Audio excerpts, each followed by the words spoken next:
A lot of women don't fall for narcissistic men because they're weak. They fall for them because narcissistic men often know exactly how to make someone feel emotionally chosen in the beginning. And honestly, I think this is one of the biggest misconceptions people have around toxic relationships. People from the outside will look at a relationship and think, how did she not see the red flags? But what they don't understand is at the start, it rarely feels toxic at all. It may feel intense, it may feel very emotional and very exciting. It might feel very emotionally consuming.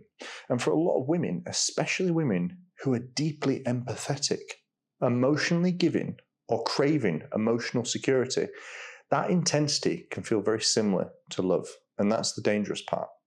Because narcissistic men are often incredibly good at creating emotional chemistry very quickly.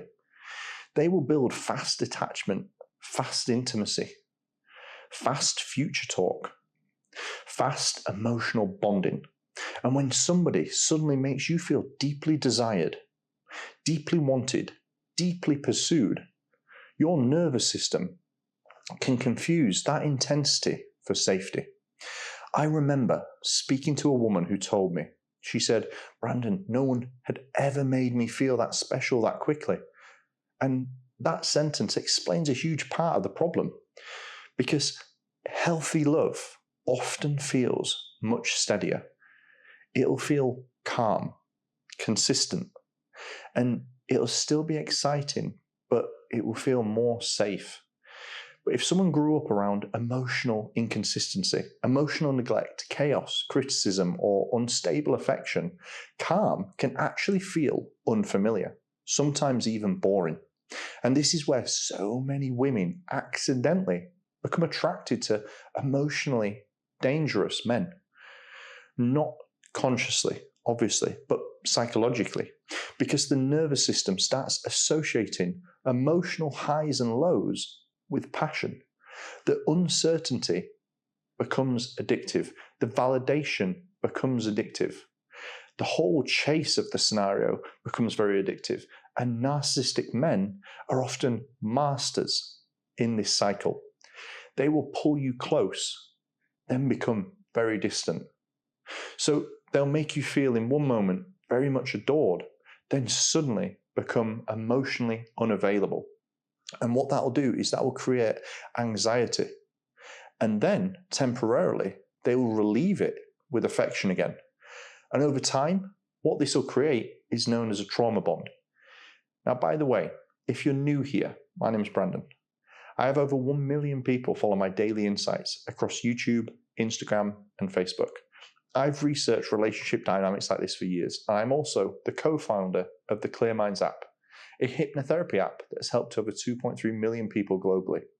And honestly, if you find this video helpful, please give it a like and consider subscribing, because I release videos every week around narcissistic relationships, emotional healing, and mental clarity. Now, something else I really wanted to say, because this matters. A lot of women don't actually avoid green flags because they want toxic love. It's usually because green flags feel emotionally unfamiliar at first. A healthy man might reply consistently, communicate clearly, respect boundaries, not create emotional chaos, not make you chase him constantly. And for somebody whose nervous system is used to unpredictability, that can feel very strange. There's no emotional roller coaster, no obsession, no extreme highs and lows, no feeling of constantly trying to win somebody's love. And sometimes people mistake peace for a lack of chemistry in a relationship. And that's such an important thing to understand, because toxic relationships often create emotional addiction, not genuine intimacy. And honestly, one of the biggest red flags that I tell women to watch for all the time is this: just how quickly somebody tries to emotionally consume your life. Narcissistic men often move very fast. Very fast, talking about the future very early, wanting constant contact, wanting emotional exclusivity very quickly, wanting to become your entire emotional world. And at first, it may feel very flattering until eventually you realize the relationship has become emotionally overwhelming and in many cases very controlling. And one of the things I've noticed over the years of speaking to so many women is this.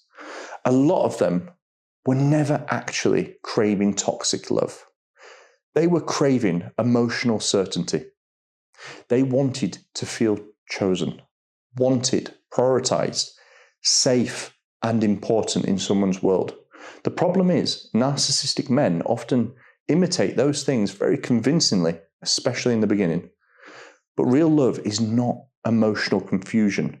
Real love does not constantly destabilize your nervous system. Real love should not leave you anxious all the time, wondering where you stand. And I think one of the biggest signs you're dealing with a healthy person is actually how calm you feel around them, not how emotionally addicted you are to them. That's a very, very different thing. And if you've ever found yourself attracted to emotionally unavailable or narcissistic men, I genuinely want you to know this.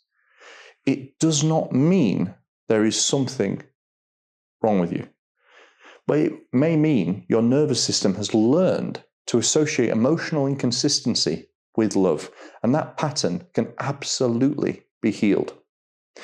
Anyway, I hope this video has helped. And if it did, I'm going to leave another one on the screen that I think will really help you understand trauma bonds, emotional attraction patterns, and why toxic relationships can feel so addictive in the beginning. I think that the video will really help. So check it out. Until next time, take care.